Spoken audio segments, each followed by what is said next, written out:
Welcome back to Sampstra Games, the place to find new strategy games, and today we're going to play High Strategy Oradros, which is a minimalistic 4x grand strategy game. Minimalistic mostly in like the graphics and things like that. And this is an iteration on High Strategy Oradros, which we played on this channel a few years ago. So let's start a brand new game. We're going to be playing a medium game, so we're going to be playing with the Pact Keepers over here. The Viper god Oron is not the traditional patron of the Modians. In fact, the Modians were driven to near extinction by Oron worshipping Suramites. Rivers of Modian blood would flow from their great ziggurats. But the Suramites grew soft in complaints, and so Oron offered his patronage to the Modians instead. So it is the Sumerites who are now extinct, and yet learning nothing from history, many Modians are turning away from the cult of the Viper god. The Pact Keepers must do whatever it takes to stop this.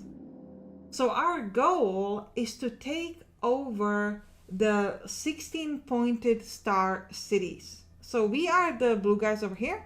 There is a 16-pointed city over here. If we can take over one, it will be a bronze victory. If we take over 3, it's a silver victory, and 5 is a gold victory. So we have one over here, one over here. Our capital is pretty safe, but we don't have that many cities. Now, if you look at the closest enemies, we've got these 3. You can see this number of these little figurines above their capital, and that's the strength of their army compared to mine. So 3 means equal, and anything above that means it's bigger than ours. Here you can see my money. I have 425 gold now, and I'm getting 77 per turn. This is my manpower or number of soldiers, and this is the number of turns. There are 10 things you can do, and they all have, and some of the effects are instantaneous, some are not. We'll go over them as we go. So first is an attack. So you can attack any of the adjacent cities to you. If they're gray, that means that they are neutral. So you typically want to go at those first because they're the easiest to destroy. This is how much it costs you to attack this city. Now, there is a diplomacy related to this, and that's with each and neighbor, you can choose your approach. Now, the approach is sort of independent of their approach to you, so to speak. But based on this approach, different things will be cheaper or easier or harder to do. So for example, we are being cautious with the bridge league. So the bridge league are these guys up here. I don't really want to fight them, so I'm pretty happy with this. Oh, there's a neutral city over here. We might want to go straight up there. That'd actually be really good. So if I know that I want to fight them, I might want to try to aim to being friendly with them, because then anytime I trade with them, it will increase the wealth on both sides. Now with the Silmids, we're being aggressive, so it's cheaper for me to... Oh, okay, no, it's not cheaper. I have to send 50% more soldiers to attack them, but they have to send 50% more soldiers to defend, so it's harder for them to defend. And similarly with the Lasamia. I think I might actually...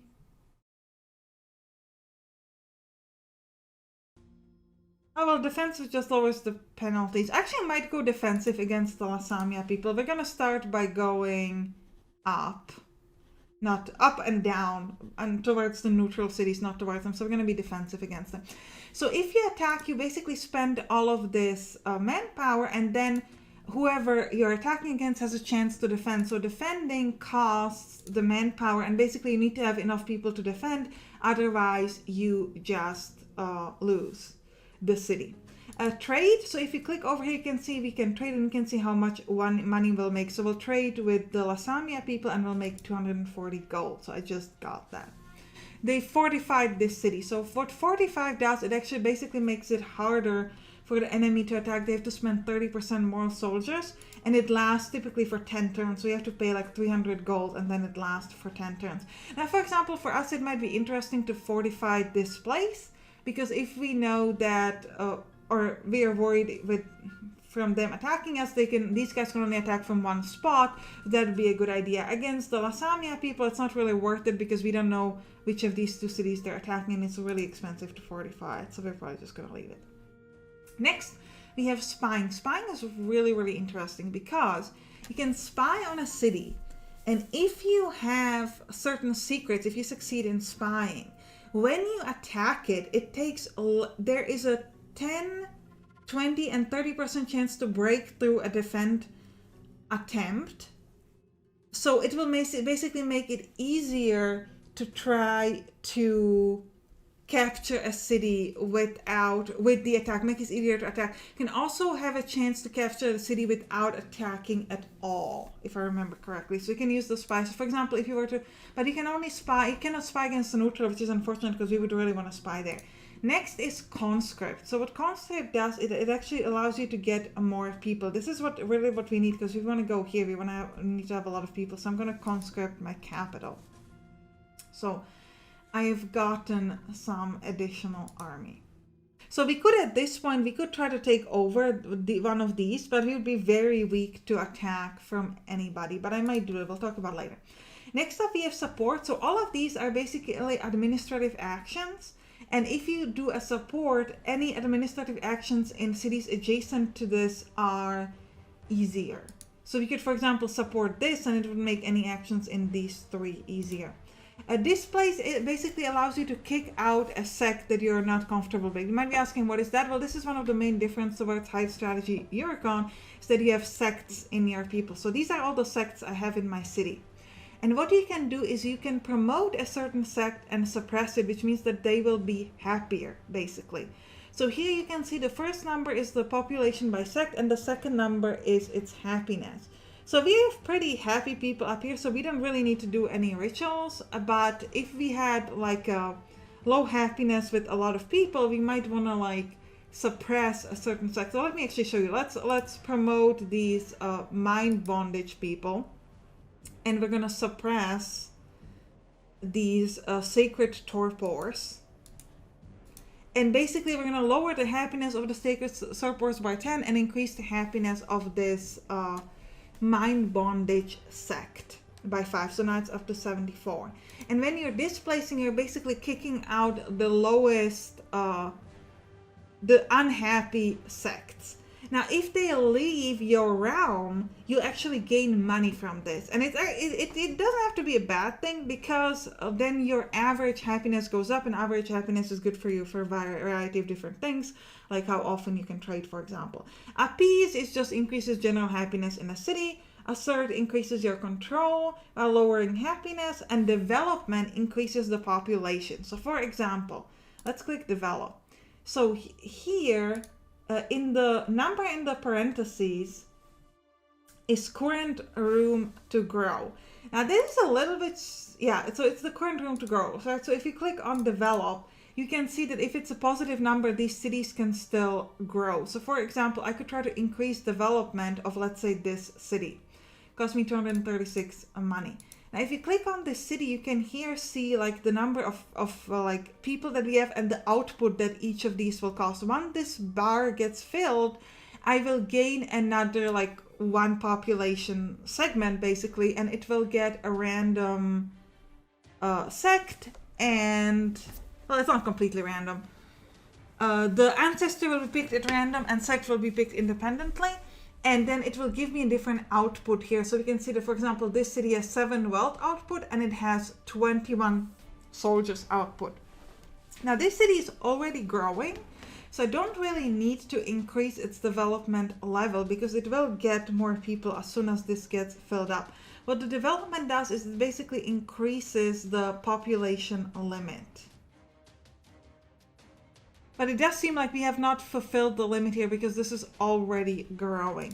There are gonna be cities. Let me try to find one. Seems like a lot of our things are just growing. Yeah, for example, in our capital we have like no people.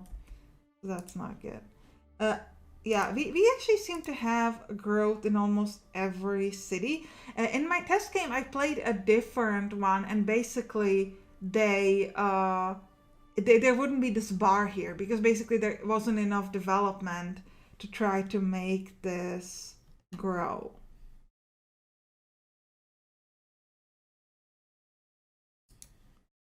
But it does seem like basically all of our... Okay, what about you?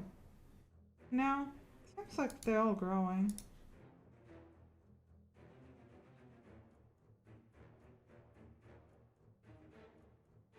Okay.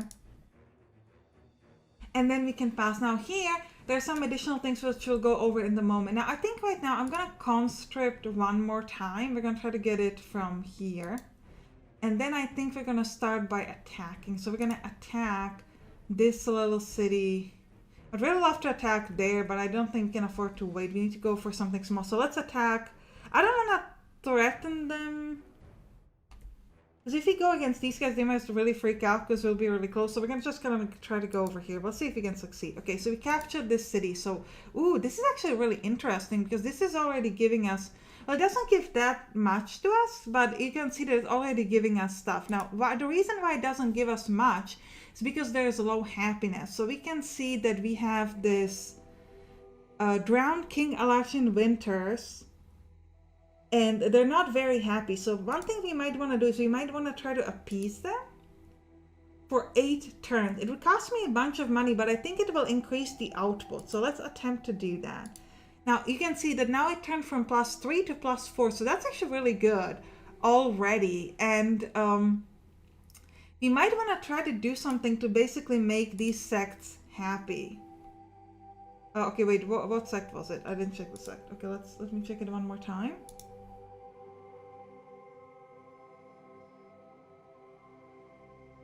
Drowned King Akela Winters. I don't see it in my sect. Looks like a tidal wave thingy. Sorry. Yeah, so I'm not sure what sect they subscribe to. I can't really see it here. Oh, well, never mind.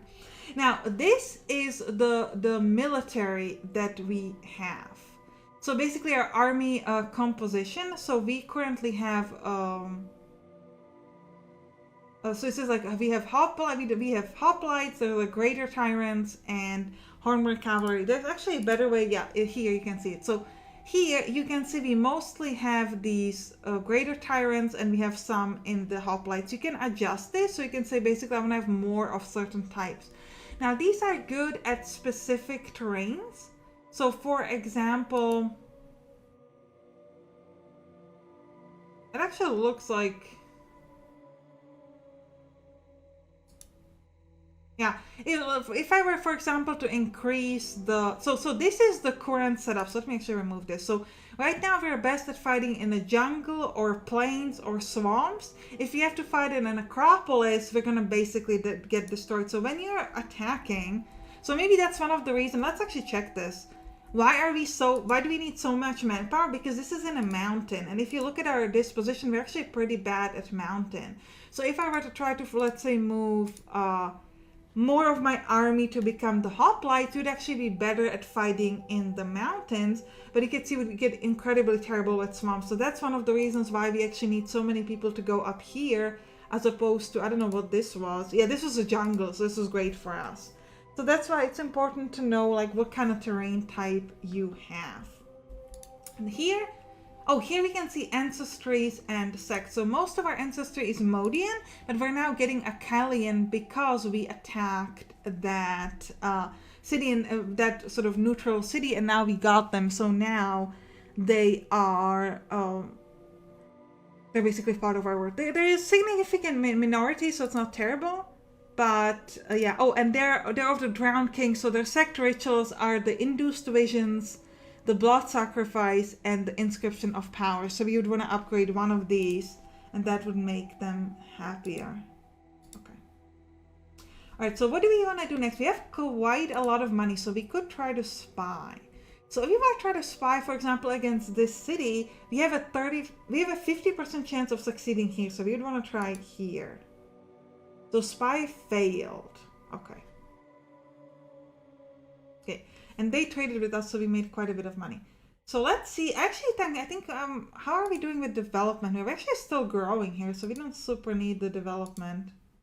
But I kind of want to develop something. Oh, you can see we're going to be almost done here, so we're going to get a better growth in that city. And you can see that this city is giving us quite a lot of money. Let me actually just like try it somewhere, even though it doesn't give us that much. Let's try it in the Teteon because it's fairly cheap. So our current development is 0. So let's develop.